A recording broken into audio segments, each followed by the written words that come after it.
Never think anything's just given to you. Always be humble. Please learn the song, guys. To some degree.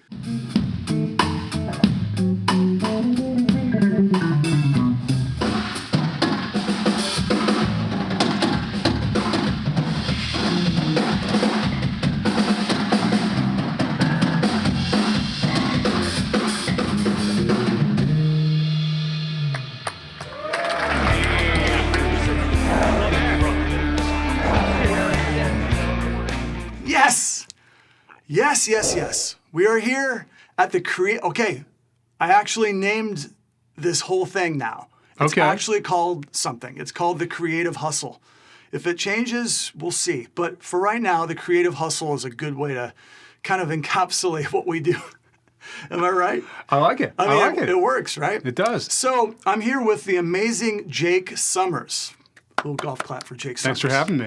Now, Jake and I have been friends for, how many years has it been? Like 10 years? Longer now, but 11-ish. 11 years. I'm coming up on 12 years in town. Isn't that crazy? It's nuts. Time flies. I know, time flies when you're having fun too.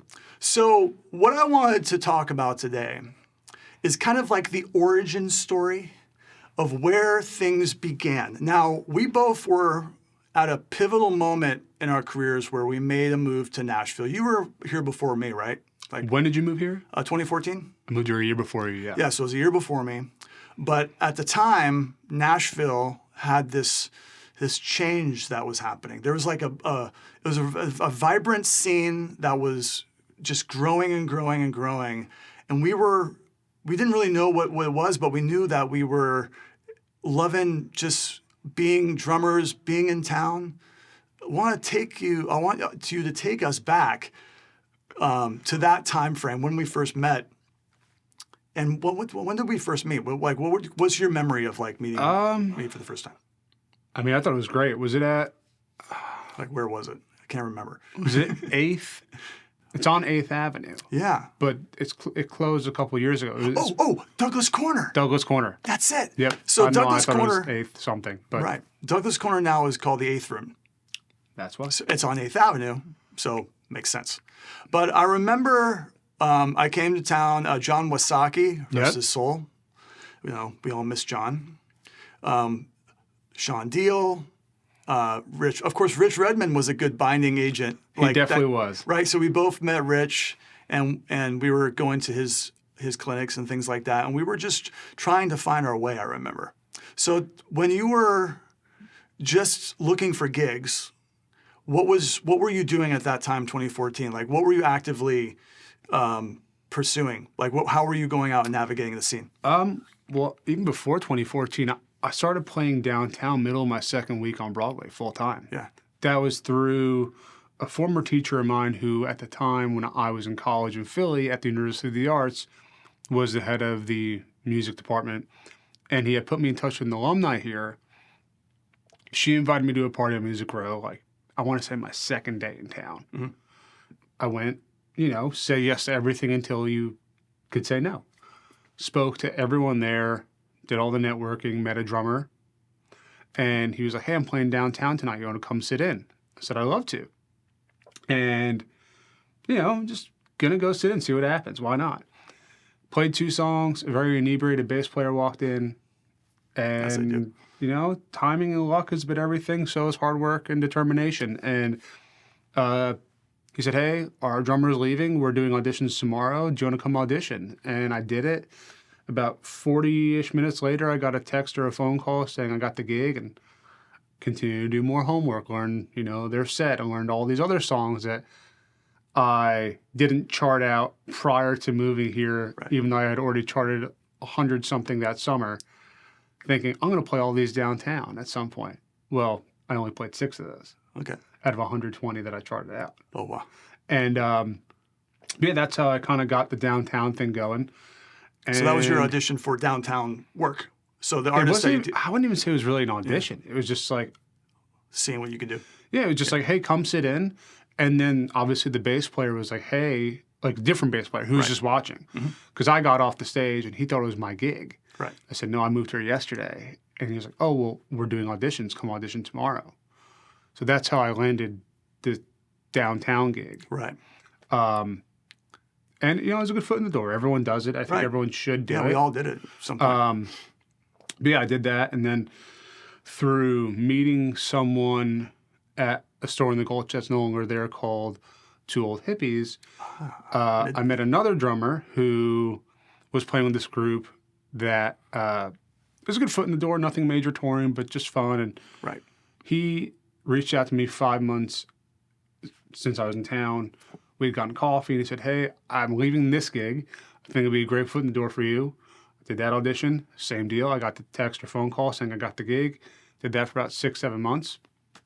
And it was great. I just knew it wasn't the end-all, be-all. Right. So I left that. And then I took a couple lessons with Jim Riley, and I told him how I was leaving a gig, how I'd like to play with someone just more my own age. Right. Didn't know what was going to come of that, didn't know where to meet people, whatever. And he said, go to writers' rounds. So I went to one, didn't know anyone there, and I just did a network and just went up and talked to, this guy that I saw, literally didn't see anyone's face who was playing on the stage. Right. Caught their last song, just went up and talked to him and said, "Hey, I really love your voice and your song." And he asked what I did. I said, I play drums, went to school for music. I don't know if he necessarily cared about that part. Right. But, timing, luck, persistence, hard work. And he was like, "Hey, I need a drummer for a gig next week. Do you want to play?" I said, "I'd love to." So he sent me all his material. I did my homework, practicing from 9 a.m. to 9 p.m. every single day. Consistent with the first one to the rehearsal with all my drums set up, ready to go 30 minutes prior. Right. And did that, did the gig. And then we hung out weekly, probably for the next month, just getting to know each other, playing video games. And then a month went by. I didn't know what was going on. I had a day job at the time, too, waitering. And then he called me and said, "Hey, I need a drummer. I want you to be my guy full time. Do you want to do this?" And I said, "Yeah." And this was the man. This was the man. So my recollection, and this is kind of what I feel like I remember, and where you remember. You remember. I remember you telling me about this gig. It was at Rich's. Right. I thought event. It was on the rooftop of Losers. Oh man. Because I remember vividly. Actually going backwards, we were talking about, at the time I was playing with a band called Trigg County, so I was going out every weekend. And you were looking for work, and you were reaching out to friends and asking, like, if you think of anybody, think of me for a gig, right? Yeah. And so you came to me and you said, like, if you need a gig, let me know. I think that's where we had that conversation. And then when you told me you were playing with Luke, it was at Rich Redmond's drum camp. Yes. Yeah. Now it makes sense. I had to think about that. But what was great about that moment, and why I bring that up, is that we were in town networking with a slew of friends, drummers, that have been going to all these events, being present, being hungry, really looking for opportunity. Because we did our homework. You worked with the great Dom Famulero. Yep. Rest his soul. We all miss Dom. He was incredible.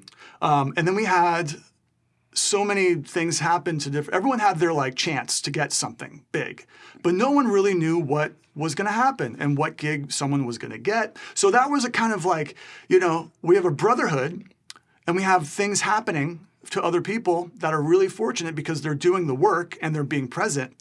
And when you came to me and you said that I'm playing with a guy named Luke from probably a writer's round situation, like you said. Yeah, exactly. That's what it was. Right. And you had no idea the scope of what was going to happen with Luke. No, I mean, look, I just believed in the song and I believed in him, and I liked the music, and you just got to trust your gut. Right. And, obviously I trusted the process, and thankfully he believed in me and all that stuff. And here we are 10 years later, and I have not missed a single show. See, and the thing about you, which I admire about you and why we're such good friends, is that you've always been on the same page as far as pure love of what you do and genuine drive and tenacity to where you you completely deserved this gig.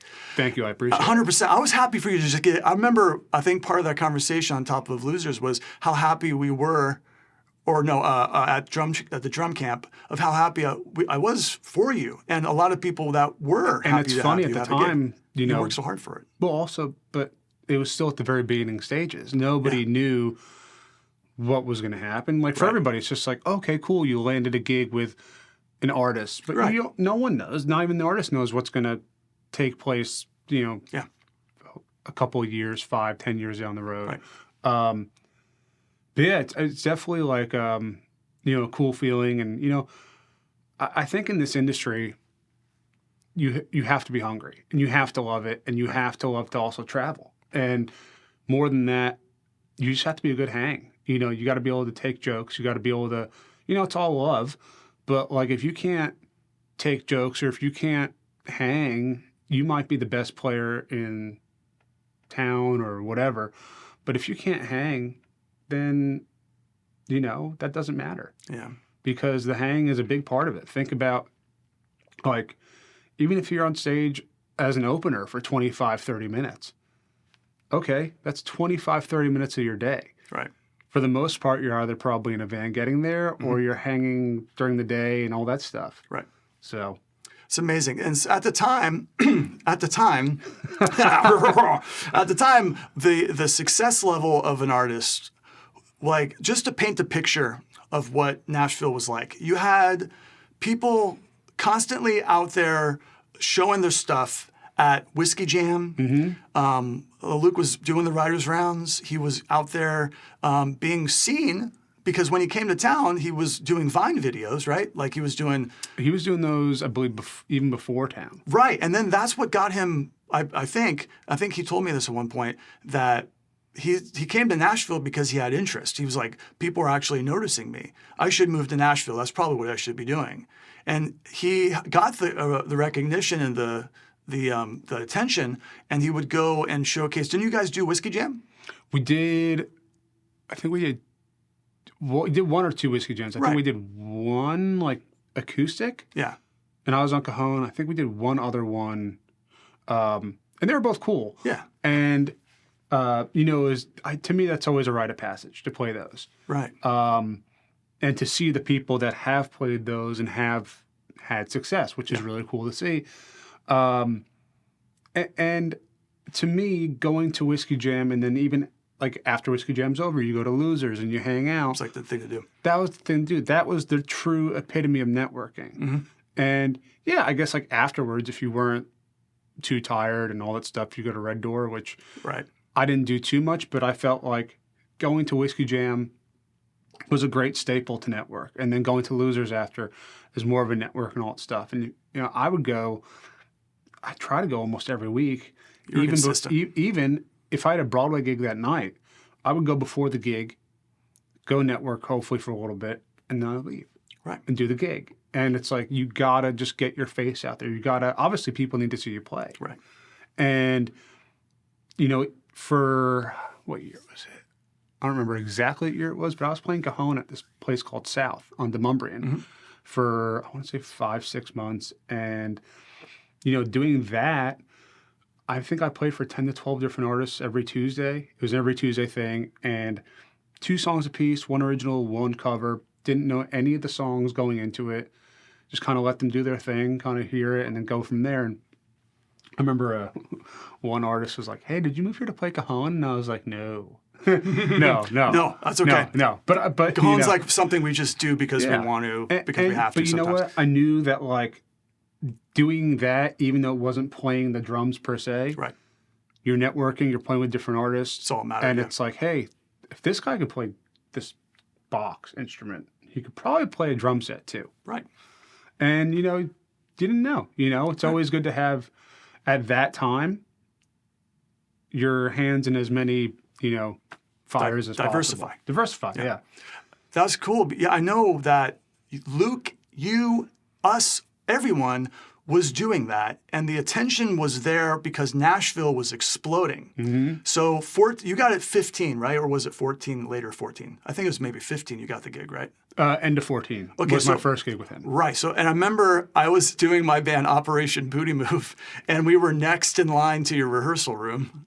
Oh yeah, remember that? Was it sound check or SIR? Yeah, it was the Annex building, a sound check, and you were going for your first tour. You were preparing for your very first tour with Luke. Yeah. And that first tour really was like 2015. That was just like tin roofs and stuff like that. I remember it because it was like there were stages. You would come to me and like, hey, we're going on our first tour. Hey, we got a record deal. Hey, the new album's coming out. Hey, the song went #1. Hey, we're the biggest fucking thing in country music. You never said that, but like Nashville was exploding. You have like now we have losers in like Belize. Yeah, which is nuts to think Right. about. I mean, there's a losers in what? Destin, Everywhere. Florida? Yeah, Like, or they've really expanded, which is amazing. Vegas, everywhere. But that's just so the point I'm making is that the explosion of Nashville was happening all around us. You had Hattie B's, you had all these hot chicken things popping up. It's like we were, and then the show Nashville really brought things together. Yeah, I think that really brought a lot of people to town. Right. And then you had all these record executives and people that are looking for talent, which would probably come to Whiskey Jam to see Luke and see all these people. And like the opportunity was there. And Chris Stapleton was huge. Yeah, he was getting big, yeah. Right. And then Luke is kind of a dude with a beard, bigger dude, not like your Luke Bryan type. It's like it fit perfectly. Timing was like everything. Well, it is. In any, it's like Nashville is definitely more of a songwriter's town, right?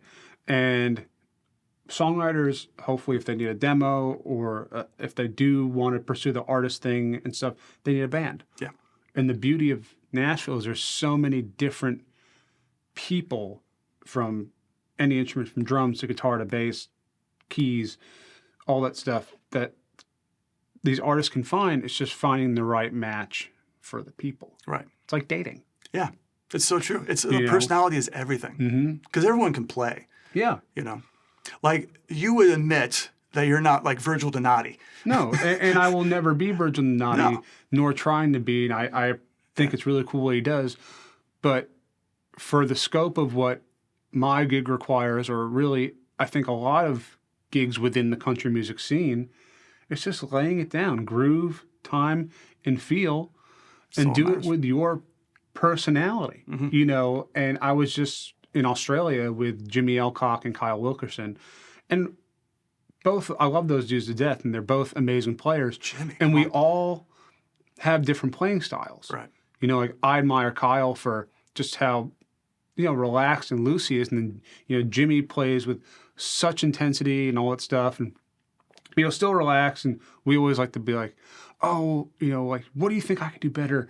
Like watching me play and stuff like that. And Jimmy and I were talking. He goes, man, I just love the way you play. You just play with so much emotion. And you could see with every like hit or whatever, like not a lot of guys maybe play like that. And I was like, I appreciate that. And I said, you know, I just kind of, that's how I play.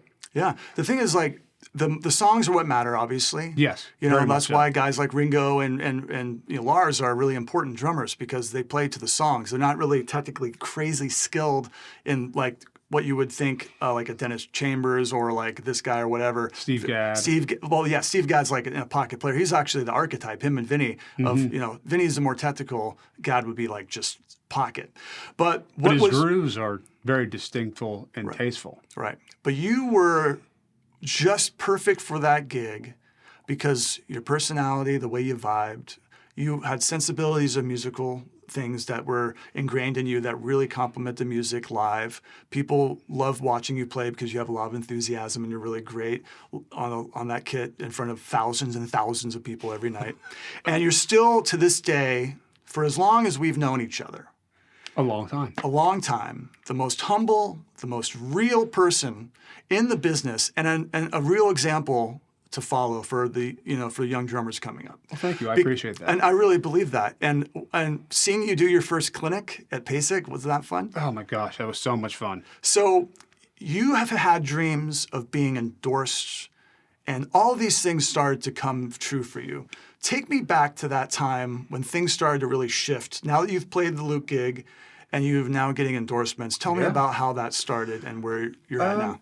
So I think my first couple endorsements for 2016, I got with Evans Drumheads and Innovative Percussion Sticks. And Evans came about via Dom, and Innovative came about due to the manager. They were working with a company, and someone from the company's husband worked at Innovative Percussion, and they're like, "Oh, does your drummer need a stick deal?" And he goes, "Oh, let me reach out to him, blah, blah." And, one thing led to another. And it was great. And then I was talking with Chris Stanky from Sabian for a while and updating him from 2015 to 2016. And he was like, "Hey, beginning of 2017, let me know what you're doing." 2017, we were first of 3 on the Brantley Gilbert tour. This was our first arena tour. And reached out to him beginning of 2017, and then he emailed me back and said, "Hey, welcome to the Sabian family." This was February 2017. Okay. You'll fill out these papers, whatever. Order your first set, and you're in. So I did that, and yeah, I've been with them since February 2017. So that's Sabian and Innovative. Sabian, Evans. I love Innovative, but I just chose to leave them and go to ProMark in 2018. Okay. Just because I found a stick that really fit me better. Yeah. It was all about the practicality of the instrument. And it was kind of weird for me to leave a company because I was like, oh, I do love Innovative, and I love the people there and all that stuff. But in this business, you have to do what's best for you because you yourself are a business as well. Right. And you got to, from what Dom always told me since I was 15 years old, play what you love. Yeah. And I do love ProMark sticks, and I found a stick that it's like home. When you find that stick that you hold in your hand, you just know it's like, okay, this is the stick that just feels good. That's home. That's it. It's all about really, at the end of the day, when you're playing by yourself, feeling out the instrument or the piece of gear, and if it really matters that it works for you in that regard, then you're good and you know what you want. Exactly. So you found what you wanted in that company, and that was the only reason. And also, when it comes to any endorsement, it's also about, once again, the relationship with the other person on the other end, your rep. And I have fantastic relationships with all the companies I'm with, and obviously the reps too, which is really important. Mm-hmm. And so Evans, Sabian, ProMark. Thankfully, ProMark and Evans are tied together with the Dario. Mm-hmm. And I don't even I'm friends with even the guys who work at the Evans factory, the guys who work at the ProMark factory. Yep. Not just my rep who's in L.A. Mm-hmm. But and that's important, and to know a bunch of people at Sabian and all that stuff. And, and then trying to think. Then you had the drum company. You had Yamaha. I got with Yamaha in 2018. Yeah. I was with them for 4 years. Yeah, I left them in 2022 at the end. I loved them. Wow. Things just didn't work out. And I was fortunate enough to join Craviotto I guess, end of 2022. Got the kit in 23. It's been that long. Mm-hmm. It's crazy. And yeah, I think the cool thing about that is they're based here. So whenever it does come time to order a second kit, I could just go pick it up. In my beautiful Humes and Berg cases. And that's the thing. Michael and Humes and Berg, I remember, I've been with Michael since, maybe 2015, 16, something like that. Mm-hmm. I think 16 maybe.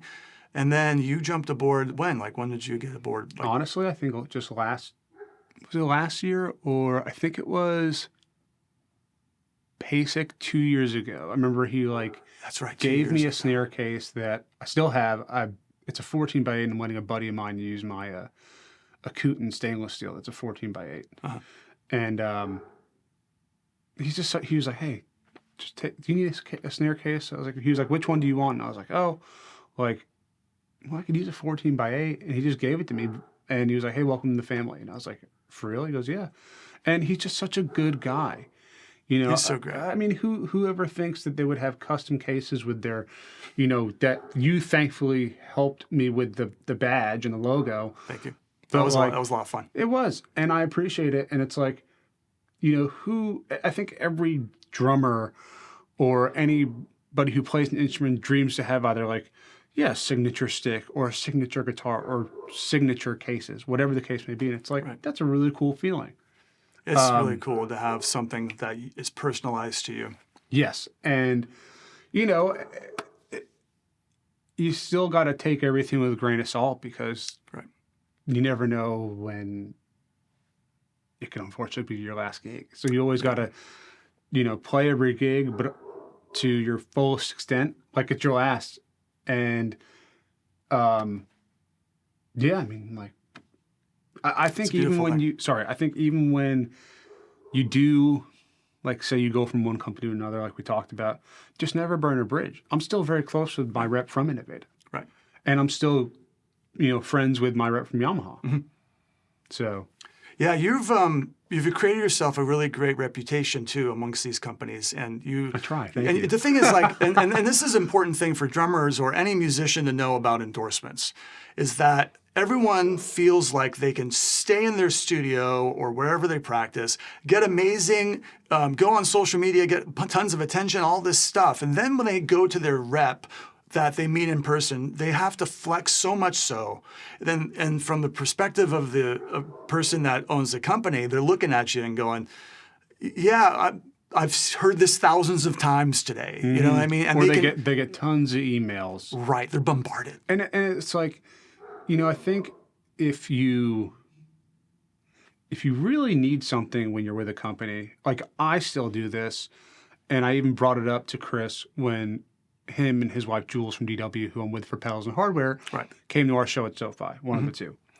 And I said, hey man, like, I really hope it doesn't get annoying when I don't break cymbals often. Right.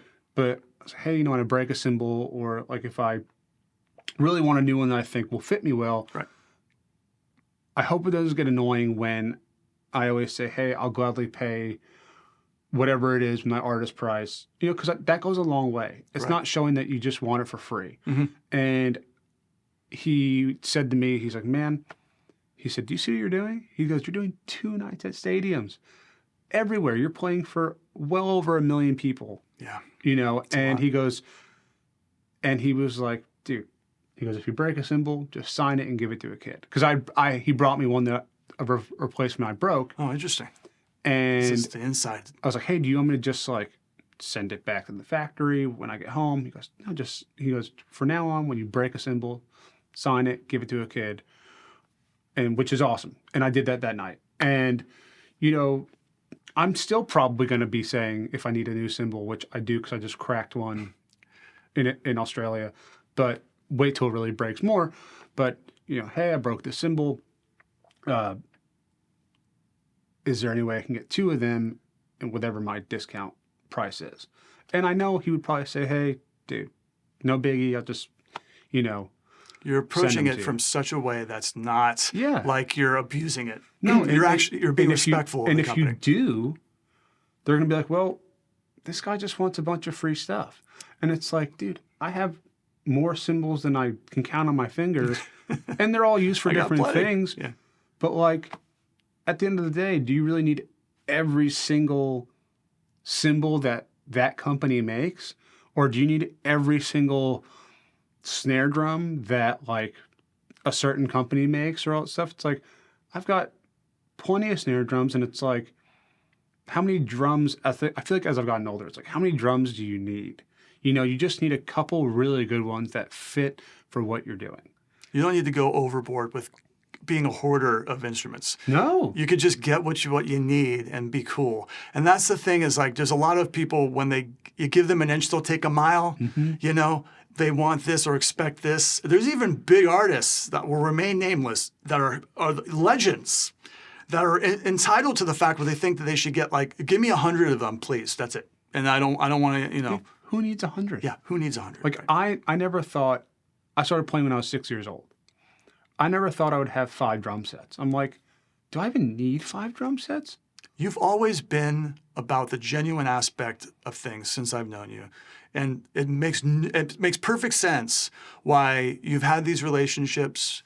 From a personal standpoint, seeing you at PASIC and seeing the accolades that you were getting, and all those people lined up to see you, and the inspiration that you've given these people, it's so deserved. And I'm not just kissing your butt here. I think it's great that we're having this conversation and recording this. The creative hustle has been strong with Jake ever since we both moved to town at the same time. Same to you though too. Well, I felt like a kinship, and we found each other in friendship based on all these natural ways that we would go and hang at these different places. I mean, in my case, I've been always networking. I've always been doing that since I was in Los Angeles, and before that, even Northern California and Vegas, all these places.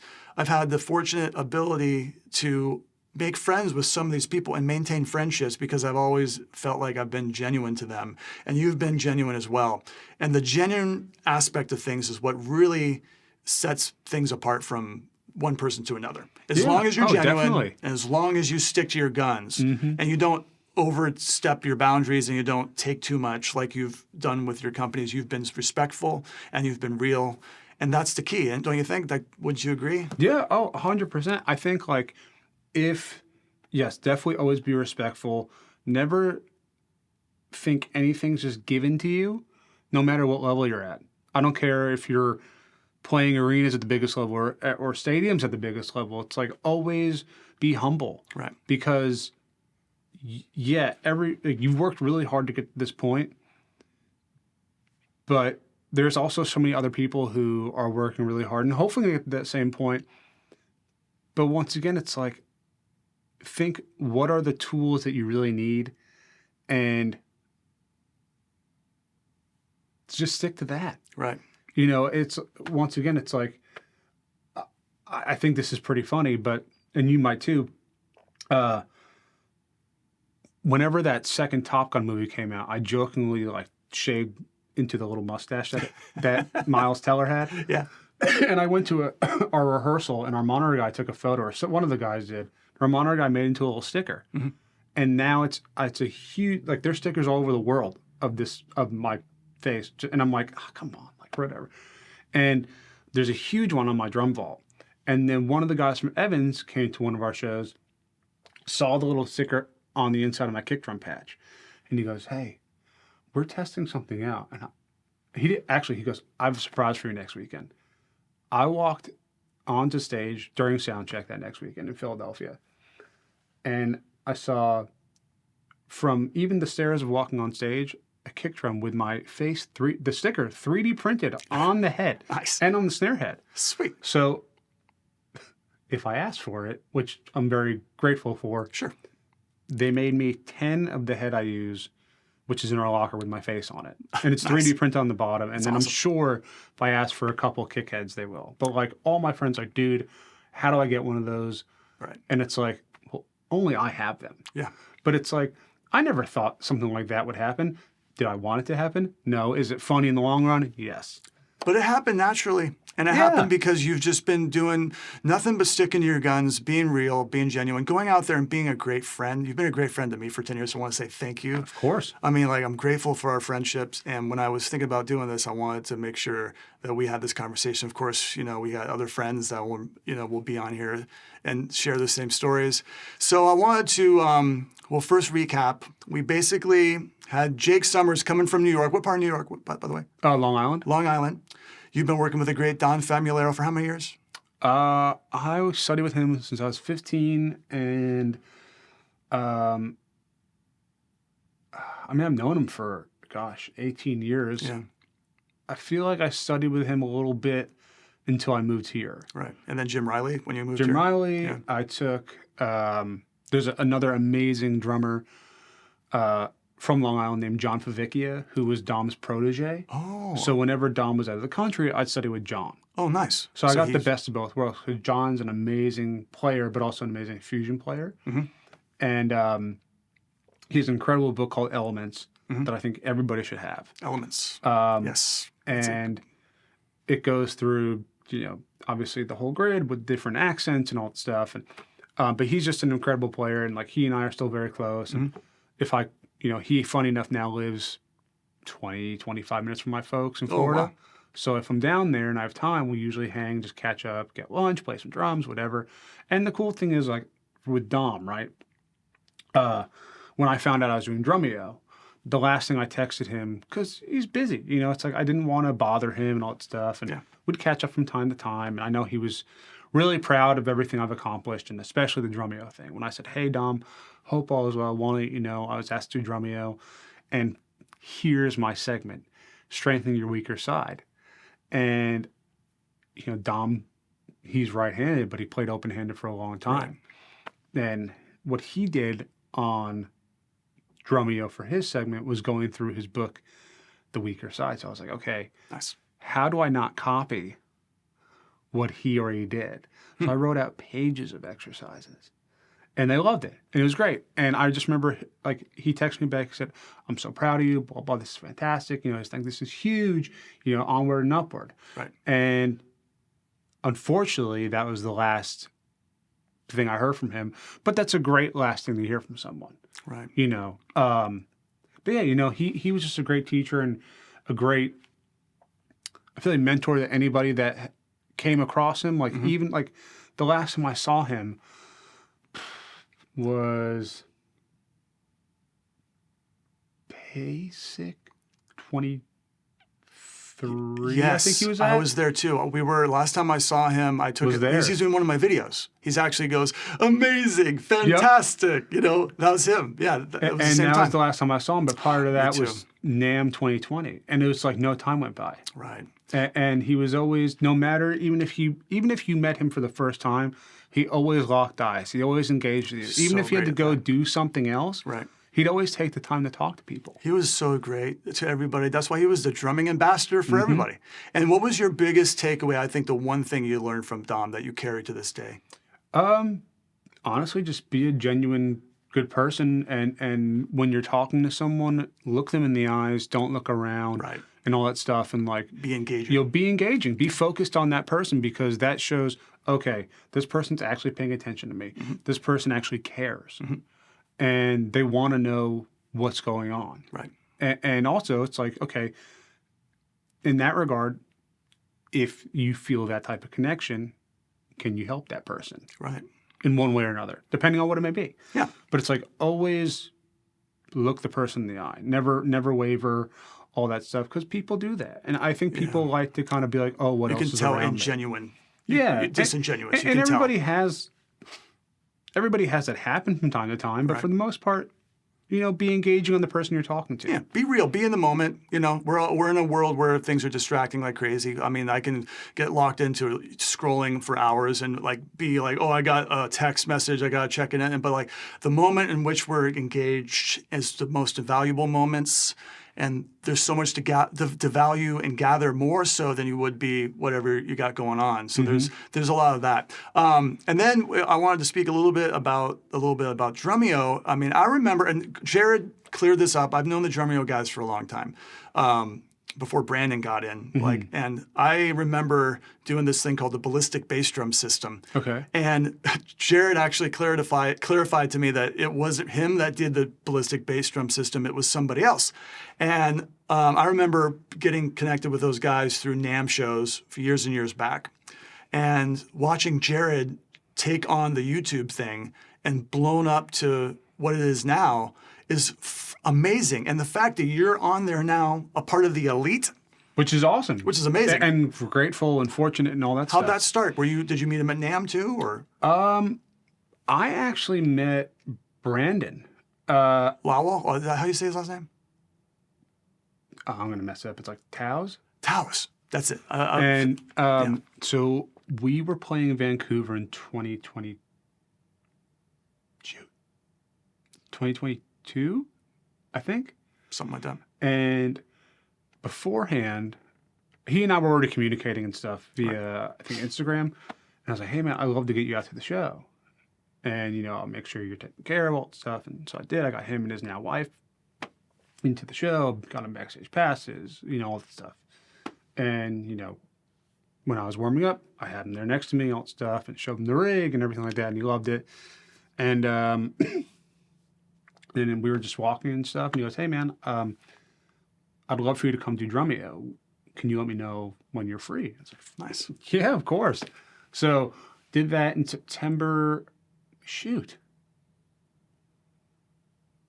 I think it was September 23. You got a lot of good feedback from that too. Yeah. A lot of people really loved that. I loved it.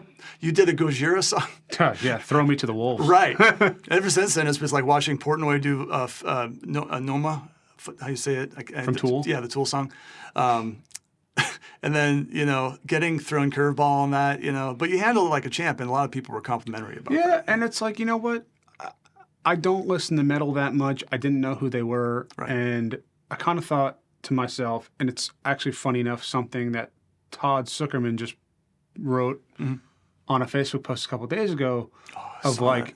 take a song, this applies differently to what I did, but he like, take a song you really know and just kind of, I guess, take the drums out and play like you'd be recording it for the first time. And whenever I hear a song, like a Gojira thing, right, I thought to myself, okay, well, I'd love to obviously do as many takes as possible, but that's not the case in this scenario. When I hear it and I charted it out as quickly as I can, I thought, well, if I were to record this, how would I do it? And that's kind of how I went about it. And, to me, it's like, what matters? The groove, the time, and the feel. And don't overplay, but play musically. Yep. And play for the song. Yeah. And I was like, well, this song kind of seems like I can overplay, but I don't want to. And, I like reading the comments. Of course, there's some haters and all that stuff. Like, oh, this isn't, but it's like, I'm not a metal drummer. And also they say in the beginning, haters. And in the beginning, they say, you're hearing the song for the first time. Right. It's your spin on it, not what the drummer did. Right. It was great. Yeah. So, that relationship really happened naturally too. Yeah. Oh, definitely. Right. And and then going back, I'm taking it kind of chronologically to like the past, the middle, and the future. So, you started from New York, you came to Nashville, we met, we were amongst many friends. When Luke really hit, everyone that we knew that worked with him in some capacity, like Grady Saxman,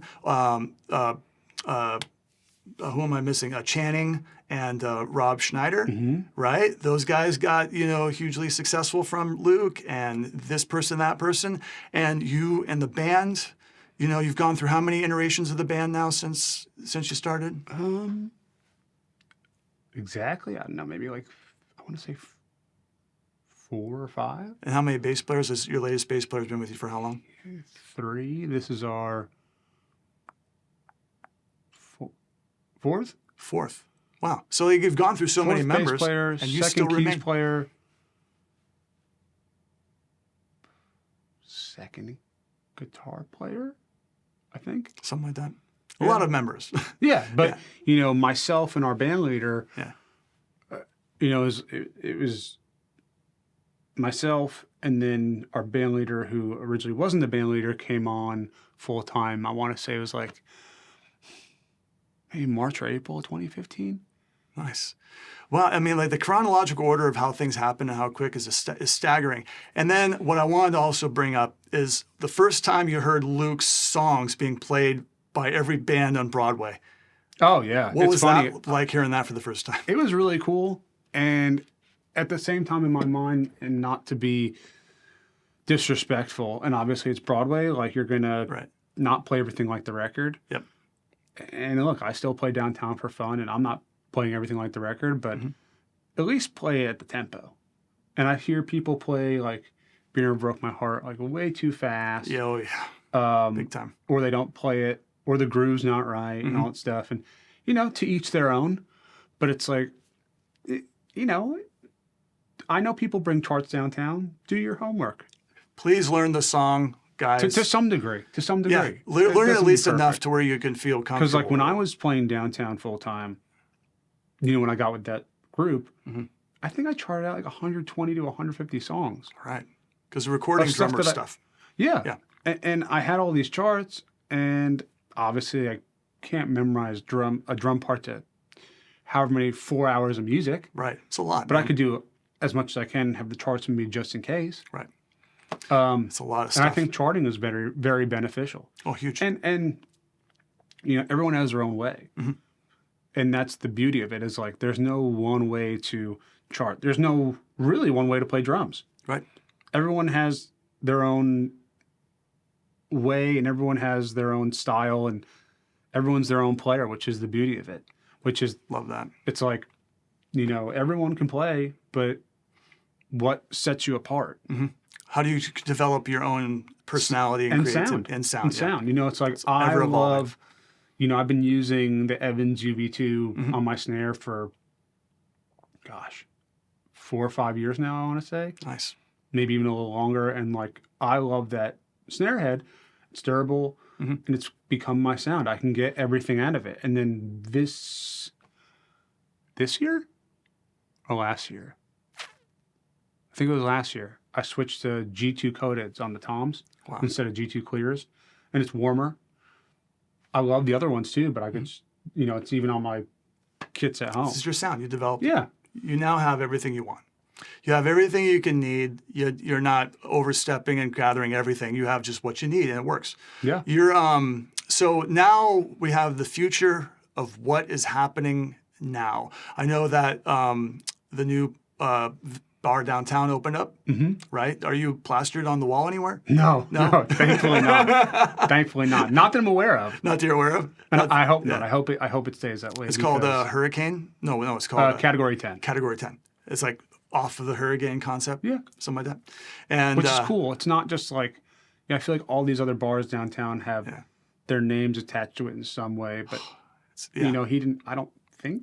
We're turning into Disneyland, bro. But it's kind of crazy to see how much has changed within 11, 12 years. Yeah. Just the capacity of downtown and the buildings. Like I remember, what was it, like I want to say it was between 2015 and 17, where I remember it's just, I think it was called like jokingly the city of cranes, because downtown was just a ton of cranes, a ton of buildings. Everywhere cranes. Cranes, and, as far as the eye can see, cranes. To me, it's funny when people who have moved here over the last couple of years, they're like, they see the photo of what Nashville used to be to now.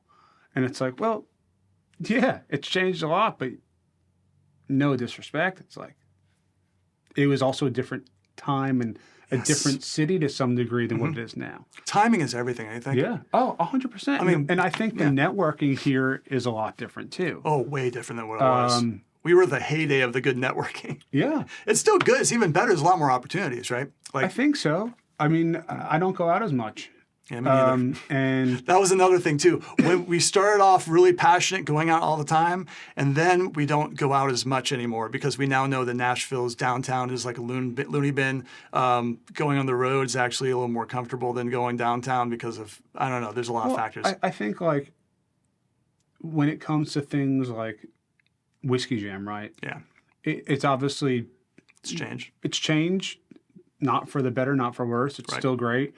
The venue for it has changed. So I think it's, since it's downtown, I don't know. I'm sure obviously people still want to go to it. And I think the cool thing about that as well is that it's attracting tourists too. I do think it's a little tougher to network. Yeah. There. I agree. But it's still manageable. Right. You got to just kind of, with anything, find your way in it. But yeah, I mean, I do miss, it's like back in the day going to Whiskey Jam at Winners and then going to Losers after. And right. Or even, did you do a Revival? You did Revival, didn't you? That's where I met Lou. That was Rob Schneider. Yeah, that's what you met at Revival. That's Chain right. Roof. I know how great that was every Tuesday. Yeah. Do they still do it? Not nearly as much. No. See, we've watched this city grow. We were thankfully at the right place and right time where, I mean, literally after you got the Luke gig and Luke exploded, I call it the Luke Combs explosion because it really changed. I mean, like, big guys with beards were now a thing. Everyone had a seat at the table. Bars were changing. Things were evolving. And now for the future, for young musicians, drummers that come to town. Anybody, any musician. Anybody. What would be the way to go from here point forward, given the fact that we're in a social media driven world? What would be the things that you would say to, say, this drummer or that drummer coming up, how to navigate from here to the future? Yeah, I mean, I hate to say it, but yes, social media is important to some extent, but get away from behind the lens. You got to be in person. People need to see what you're like in person. Right. People need to see you play in person. Right. People need to know what you're like in person, just as literally a human being and a hang. And it's like, go get coffee with someone that you look up to and, pick their brain. I've had a lot of guys over the years do that with me. How many times have we gotten coffee? A ton. And obviously for us just to hang, but like I've had new drummers come to town, hit me up like, hey, I really want to get coffee with you, pick your brain. cool. Okay, let's do it. You're always willing to, which is great about you. Because everybody has moved here and has their people they want to be like, or people that would love for them to mentor and all that stuff, and gain that knowledge. So like when I first moved here, I met Rich at NAMM in 2013, and I remember I was taking a lesson with John back in New York, where we were both from, and he knew Rich, and he called Rich, and this was before I moved to town, but I think I met Rich at that NAMM prior to this lesson, so I might be going in a little weird traction here. Sure. But John called Rich, left a voicemail. Rich called him back, said, hey, when he gets to town, have him call me. Right. And I remember Rich gave me his number when I met him at NAMM. Didn't even know who. I just said, hey, I'm moving to town. Like, I remember seeing Rich on the cover of Modern Drummer. Yeah. And I thought, man, this guy looks awesome. Like, his setup looked super cool, too. Very influential. Yeah. And he was the first, to me, entrepreneur drummer. Yeah, he was the first. Doing, because of him, it's like now I do clinics. And like, I've always wanted to teach and do clinics. But like, you've always wanted to do a clinic. I do clinics. Like last year at PASIC wasn't my first clinic. I've been doing clinics since 2019. You've been doing them consistently on the road with your bass player. Yes. Yeah. And it's a blast. And we just did one in New Zealand or Australia. I remember you telling me about doing your first clinic and what you wanted to do. You had a whole mindset of what you wanted to do. I did one at the college I went to, which was really cool. Pretty much most of the places we've toured, I think I've done a clinic, which is amazing. And, it's like to be able to give little tidbits and nuggets of how to get from point A to point B, and especially for like young kids who want to do it. Yeah. You don't have to go to a music school. No. As long as you practice and, work hard and, kind of immerse yourself in different types of music. But obviously, if there's one genre you want to play more than the other, immerse yourself in that even more and dig in. But, you could do all that theory and all the ear training and stuff on your own. Yeah, that's all. It's never beneficial, though. Yeah. I went to University of the Arts, and I learned so much and soaked everything like a sponge. Yeah. Is my theory good? No. Is my ear good? It's all right, but it's not where I'd like either of them to be. Sure. But it works for you. But it works. Right. And being able to inspire kids or even adults, even if it's a hobby and they just want to play, it's like, hey, obviously, if you want to really pursue it and make it, you got to be in Nashville, New York if you want to do the Broadway thing, right, or LA if you want to do the pop and all that stuff. Major cities are where you the major cities. And that's the truth. Yeah. So it's like if you don't move, I would say, obviously age plays into it too. I hate to say that. It does. But it's like if you don't move at a certain age and you wait too long, you kind of miss the boat. It's funny you say that because I know that we do, and even though us being older guys now, we know that we had a pocket of time where we were really, and that's why I'm really excited to see you early on for 10 years be with this gig and have the opportunity, because you were in your prime, your heyday. We're still there. I mean, we're not over the hill yet, right? I don't think. But no, never. Not. It's a mindset. It's all about taking care of your body. Exactly right. So you have this, this carrying on type of thing where you're consistently going to be who you are, and age don't matter. It's nothing but a number. Yep. But we're forward thinking. We're rolling with the times. We're making things happen for the now into the future. The advice you gave was great. Is you got to be in person. You got to be completely engaged, not on here, but in here. Yeah. And this matters so much more than social media.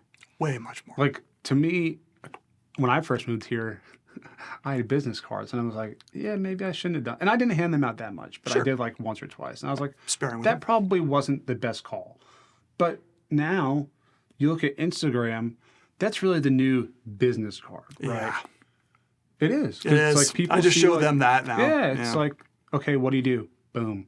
But then it's like you can't get that true sense of personality, or you can't chat with the person through social media. I mean, you can through, I guess, if you message, but like truthfully, to really get to know someone, you got to be in person. Yeah, that's the only way. And the thing is, that just carries so much weight because you're constantly connecting with that person as a friend more than you are thinking about an opportunity to get to the next place, which is where people's mentality is, and it shows. Yeah, and if we were just talking about and that. if say you have really good friends who do what you do, and they're either looking for a new gig, and you know that you can trust them and throw their name in the hat for something because when you do that, your name is on the line. Yep. And you got to make sure the person you're throwing in will sort of be like you. Be a good hang, know the parts, do the song justice, be on time or obviously early. Be respectful. Be respectful. Right. So it's like I got hit up. I can't believe I just said I got hit up. I got a text yesterday from a guy that I know, and he was like, "Hey, are you free this date in March?" And I said, "Yeah." And he goes, "Hey, would you want to do a showcase playing for 2 different artists, 5 songs apiece?" And I was like, "Well, maybe." I said, I have some stuff going on that week. Yeah, busy schedule now. Yeah. You're in demand. And I said, I'd love to do it, but with the other obligations I have that week, I don't want to either be able to not commit myself as much as I'd like to. Right. So I was like, hey, let me give you some other people's names. So I did. Referring other people is the way to go. And I knew that the person I referred would do a good job. Yeah. And he's also, in a spot where he's not as busy, and I know he wants to be, so. It's funny that, and I touch upon this really quick, is that the buddy system is a thing and it's real. Like Brian Fraser Moore, who's our mutual friend. Now, we have a huge family in the Humensenberg family. Thank you, Michael, by the way. Mm-hmm. And Brian Fraser Moore, I remember introducing him to Michael for the first time at NAMM. This was years ago, and they just hit it off like gangbusters. I have an embarrassing story to tell you. Oh, yeah. About me meeting Michael. Oh, okay. Not Michael, Brian. So here's what I want to say about Brian, though, is that Brian works with Adam Blackstone, who went to my college. He and I graduated, even though he's older than me. We graduated the same year, and what was it? It was 2 years ago, I want to say. Yeah. We were flying from. Oh man, we're flying from somewhere. We did a gig to where the Super Bowl was. Mm-hmm. Yeah. And I don't know if he was on our flight, but we were at baggage claim, and our bass player saw me. He goes, dude, that's Adam Blackstone. I said, dude, something. I went to college with him. I said, I'm gonna go. Like, he probably doesn't remember me. Yeah. But I was like, I'm gonna go say hi, and I'm sure that'll bridge the connection. Right. So I did, and our bass player came over, and I was like, hey, Adam, I don't know, you probably don't know me. I said, I'm so and so. I went to University of the Arts as well, graduated the same year as you. He goes, perfect. Hey, dude, what's going on? Good to see you. He goes, take my number, blah, blah. He goes, what have you been up to? Sweet. And I told him, super nice guy. I was like, hey, it's our bass player, Matt, blah, blah, and just super good dude. Have I reached out to him since then? No, because he's busy, and you don't want to pry. You exactly. If you make the connection, and if it comes out naturally that it's applicable to introduce yourself back to him, but you're not doing it to keep on him. So one day that potential thing actually pays off. That's a premeditated thing. That's where a lot of people go wrong. Mm-hmm. Is that you have this in your mind, but it's not to say us receiving it doesn't know what you're doing. So you have to understand that's kind of be the case, don't you think? Oh, totally. So Brian has a buddy system with Adam Blackstone. Okay. And if he can't do Janet Jackson when she's doing it, or this person, that person, he has guys that can fill the spot. Even with Justin Timberlake, when he was out with Pink, or still with Pink, he had a friend of his that he knew and trusted. And that is the same thing in Nashville, where you have a lot of people that you rely on to or even Josh Freese has Jeff Friedel, who, if he can't do Pussifer, Jeff's got the gig, So that buddy system is so valuable, and you get there by just having a trust and relationship with the person that, that you're giving these opportunities. Exactly. They'll take care of it. Yeah. And so my quick funny story about meeting Brian. Please. We both it was, I guess, a co-headline at Bottle Rock a couple years ago. Wait, that's Napa. Yeah. That's close to my hometown, Petaluma. And that was my first time going to Napa. Obviously, I didn't get to truly explore because we were working. But I remember I'm coming out from catering on my plate, going to watch Pitbull. Mm-hmm. And I see Brian. He's on the phone. And I'm literally shoveling food into my mouth. And I'm mid-bite. I'm I swallow real quick. And I'm I'm like, hey, Brian, like, I don't mean to interrupt. I know you're on the phone. I just want to introduce myself, blah, blah. And he goes, hey, man, nice to meet you, yada, yada. And that was our, like, only interaction. He's so great. I mean, it's not going to be the last. I mean, you're going to see him again. Maybe. I don't know when. Oh, I know. It's going to happen. So, but, like, you know, the cool thing with, and not to jump topics, but like PASIC, right? Yeah. It's a love fest for drummers. It is. In that sort of odd way, because it's just drums. Right. But, you know, you get to see people that you haven't seen in a while. You get to meet new people. Like I met so many new people last year that have, you know, become, you know, buddies and stuff. And once again, it's like you don't hit them up all the time, but it's like, hey, it's like, you know, that like you have that acquaintance because of what you do. Right. And I think that's the beauty of trade shows of that nature. Yeah. Where Music City Drum Show. you get to meet people. You get to network. Mm-hmm. You get to meet, see old friends, meet new ones, and build relationships with the companies you're with. Right. And Be a face. be a face. Yeah. And I think that's the cool thing. Yes, Music City Drum Show. Yeah. It's always a good time. Thankfully, it's like in our backyard. Right. You got Landon, JC, Michael Berg. Yep. Right. All these guys were a part of making it. Landon, of course, it's his baby. Yep. Right. Landon is now they're going to be in the 5th one. I know. And That's in July. You're going to go, right? Or maybe if you're around. when is it again? It's July, I want to say mid-July, something like that. Actually, he and I were texting. Oh, my phone's off. He and I were texting. We're interviewing. You did good. So you put his phone off. Yeah. He and I were texting. I guess I'll tell you after. Yeah. But I think you know where this is going. Oh, okay. Yeah. Yeah. Yeah. Yeah. Okay. We'll keep that. We'll wait and see how that goes. Yeah. Nice. You know, Jake Sommers, the man, the myth, the legend. This has been so great because, in my mind, this is a celebration of a story of unexpected success earned through genuine approaches to life and the business, learning, navigating, being real, creating and harnessing relationships to where you're not just taking, you're giving, it's a mutual thing, to being a part of the biggest thing that's ever happened to country music, the explosion of Nashville, Tennessee, the amount, I get emotional thinking about because it is really incredible to see a moment. It really is about timing. It's about perseverance. It's about success. Only because you just stick to your guns and you don't expect it. You just embrace it. You got to. I think if you don't put yourself out there and you don't really go for it, then you're not going to be, nothing's going to happen. And once again, yes, timing and luck and persistence is everything.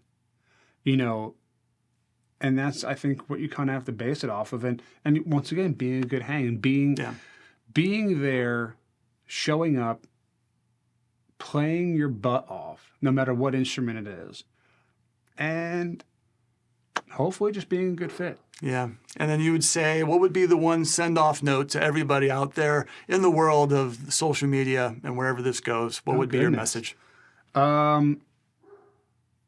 Hopefully my dog stops barking. No, I'm kidding. No, the dogs are a part of the aesthetic. We got to keep the dogs in there. I'm not going to be editing out the dogs. But I would say just, you know, always when playing, give it everything you got. Yeah.